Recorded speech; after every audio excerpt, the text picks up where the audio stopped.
The effect of alkalization on mechanical behavior of sugarcane bagasse fiber reinforced polymer matrix composites. Abstract. In this study was carried out on the use of sugarcane fiber waste as reinforcement on polymer composites with polyester matrix. The purpose of this study was to determine the value of tensile strength, sugarcane/polyester fiber composites and see the effect of the fiber alkalization process on mechanical properties. The research using variation of alkalization duration 0.5 hours, 1 hour, 1.5 hours, and 2 hours. The alkalization process is expected to increase the bond between the automatic and the fiber, which in turn can increase the tensile strength of the composite. Mechanical testing is carried out with a tensile testing machine and using the ASTM D 638 test standard. Tensile test results show that for the duration of the alkalization process 0.5 hours, 1 hour, 1.5 hours, and 2 hours produces tensile strength of 10 MPa, 16 MPa, 18 MPa, and 15 MPa. This shows that the 5% NaOH treatment for 1.5 hours is the most effective treatment for increasing the strength of sugarcane fiber reinforced composites. In composites that are reinforced with fibers without treatment, the bond, mechanical bonding, between the fiber and the polyester matrix becomes imperfect because it is blocked by the presence of a waxy/lignin coating on the surface of the fiber. Keywords: sugarcane bagasse, tensile strength, alkalization. Introduction. The use of composite materials in the field of engineering is growing. This is due to the superior composite properties compared to other conventional materials, that is, lightweight, has good mechanical properties, durable, corrosion resistant, easily fabricated and relatively inexpensive manufacturing costs. Along with the rapid development of plastic technology since the 1990s, polymer composite technology has also experienced growth, with growth reaching around 3.8% per year. Even in the past decade, the trend in the development of composite materials has shifted to the reuse of natural fibers instead of synthetic fibers. This is supported by several advantages possessed by natural fibers, which are elastic, strong, low density, renewable. The production process requires low energy and is environmentally friendly, and has properties as a good heat and acoustic insulator. The reuse of natural fibers was also triggered by regulations regarding the consumable requirements of automotive component products for European Union countries and parts of Asia. Since 2006, European Union countries have recycled 80% of automotive components, and will increase to 85% in 2015. 1,2. In Asia, especially Japan, around 88% of automotive components have been recycled in 2005 and will increase in 2015 to 95%. Advances in science and technology in the industry have. Rifky Maulana, Yusron 22, Department of Mechanical Engineering, University of Trunojoyo, Madura, Indonesia. Driven an increase in demand for composite materials. The development of science and technology in the industry began to complicate conventional materials such as metals to meet the needs of new applications. The aircraft manufacturing industry, shipping, car and transportation industry are examples of industries that are currently applying materials that have low density, rust resistant, strong, resistant to wear and fatigue, as well as economical as industrial raw materials. 3,4. This encourages the development of composite material manufacturing technology to develop more rapidly to respond to market demand, especially the demand for the fabrication industry. Thought and research on the combination of chemicals or structural elements with various objectives has been carried out. In Indonesia, the research and development of science and technology in the field of manufacturing various kinds of composite materials to meet various purposes/needs has been widely carried out both from education and industry.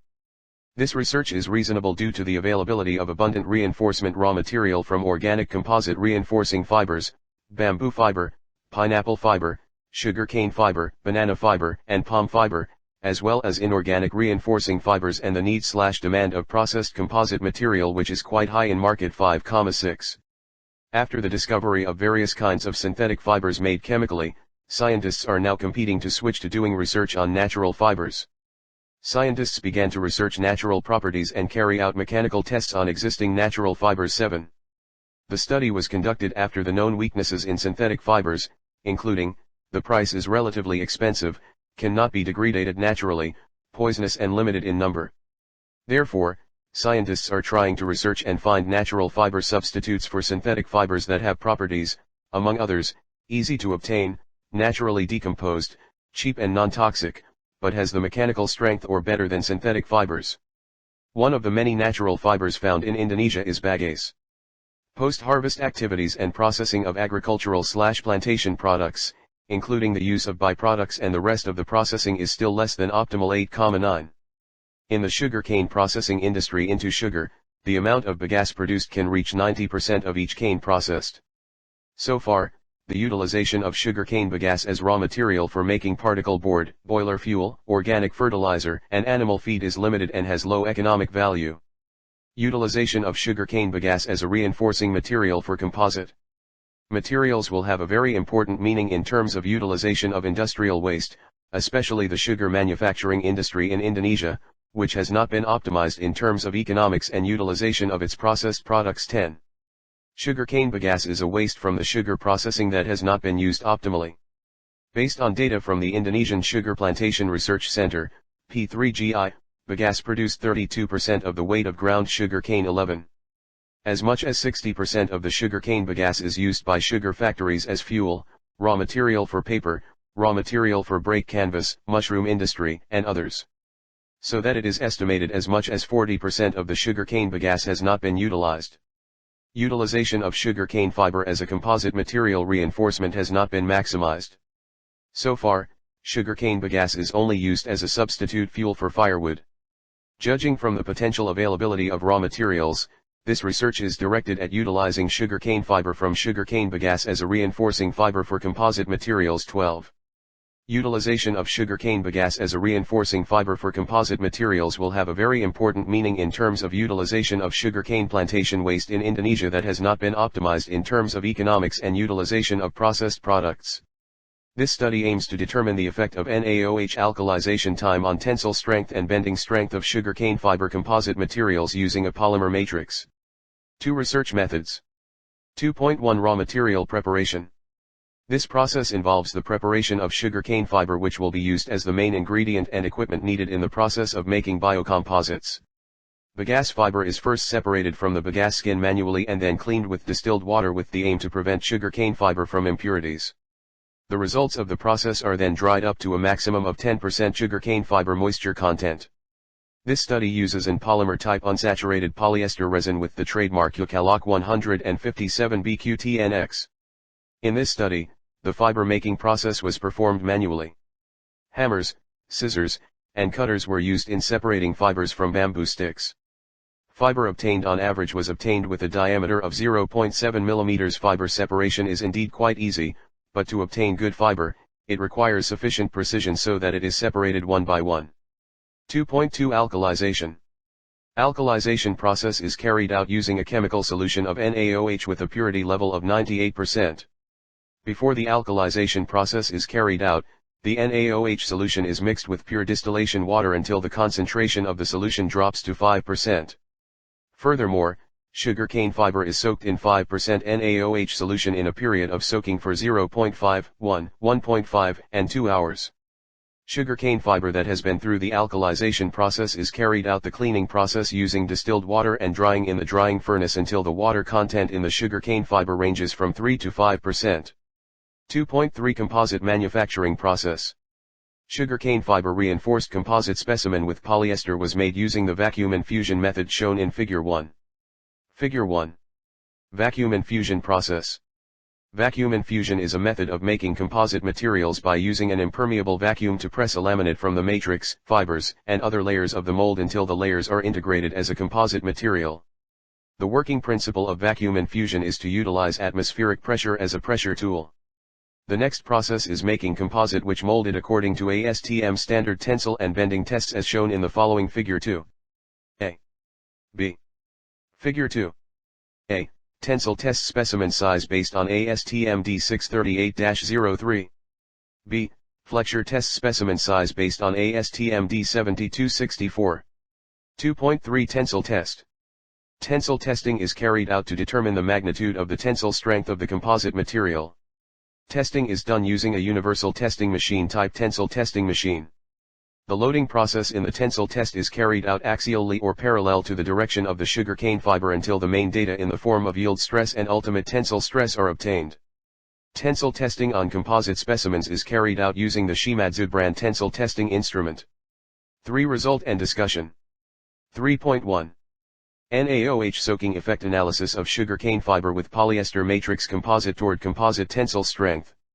The results of tensile test of sugarcane fiber composite. Specimens reinforced with polyester resin are shown in Figure 3. Figure 3. Tensile test results of sugarcane fiber reinforced composite polyester specimens. Tensile test results showed that the alkalization process duration of 0.5 hours, 1 hour, and 1.5 hours experienced an increase in tensile strength of 10 MPa, 16 MPa, and 18 MPa, then in the alkalization process for 2 hours, the composite tensile strength dropped to 15 MPa. Sugarcane fiber composites have the highest tensile strength at 5% NaOH fiber treatment for 1.5 hours, as shown in Figure 3. This shows that the 5% NaOH treatment is the most effective treatment to increase the strength of sugarcane fiber reinforced composites. In composites that are reinforced with fibers without treatment, the bond, mechanical bonding, between the fiber and the polyester matrix becomes imperfect because it is blocked by the presence of waxy/lignin-like layers on the surface of the fiber. NaOH treatment aims to dissolve wax-like layers on the surface of fibers, such as lignin, hemicellulose, and other impurities. With the loss of this waxy layer, the bond between the fiber and the matrix becomes stronger, so the tensile strength of the composite becomes higher. However, prolonged NaOH treatment can cause damage to the cellulose element. In fact, cellulose itself is the main element supporting the strength of fiber. As a result, fibers that are subjected to alkali treatment for too long experience significant strength degradation. As a result, sugarcane fiber reinforced composites with longer duration of alkali treatments have lower strength. The stress of sugarcane fiber reinforced composite materials also shows the optimization of the treatment of 5% NaOH fiber. Figure 3 shows that NaOH treatment for 1.5 hours is the most optimum treatment. In cane fiber reinforced composites without treatment, failure is dominated by loose bonds between the fiber and the matrix caused by shear stresses on the fiber surface. The failure is dominated by the release of fiber and matrix ties. This type of failure is often referred to as fiber pull-out. In this failure condition, the matrix and fiber are actually still able to withstand a greater load and stretch. However, because the bond between the fiber and the matrix failed, the composite also failed earlier. The amount of strain and stress when it fails also becomes lower. By giving fiber NaOH treatment, the bond between the fiber and the matrix becomes stronger so that failure can occur together. The amount of stress and strain that occurs will increase. Based on the description above, if the NaOH treatment takes too long, then the fiber experiences a strength degradation. 3.2 NaOH soaking effect analysis of sugarcane fiber with polyester matrix composite toward composite flexure strength. The results of bending test on sugarcane fiber composites are presented in Figure 4. Analysis of the effect of alkali fiber treatment on the bending strength of sugarcane. Figure 4. Bending test results of sugarcane fiber reinforced composite polymer polyester specimens. The highest bending stress occurs in composites with alkali treatment for 2 hours is 84.28 MPa, while the lowest bending stress occurs in composites with 0.5 hour alkaline treatment at 49.72 MPa. The longer the alkali treatment of the fiber, the more fiber is eroded by the alkaline solution.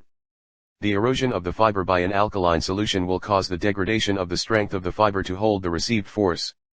The bending stress of sugarcane fiber reinforced wastes decreases with the length of immersion of the fiber in 5% NaOH alkaline solution. Fiber degradation due to alkali treatment causes a reduced ability to stretch the fiber, so the bending stress decreases. For conclusion, based on research data, it can be concluded that sugarcane fiber composites have the highest tensile strength at 5% NaOH treatment for 1.5 hours. This shows that the 5% NaOH treatment for 1.5 hours is the most effective treatment to increase the strength of sugarcane fiber reinforced composites.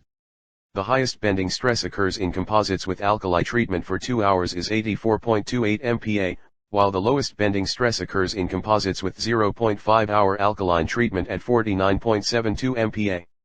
The longer the alkali treatment of the fiber, causes the fiber is increasingly eroded by an alkaline solution so as to allow the erosion of cellulose/lignin in the fiber, so that the bond between the matrix and fiber will become stronger.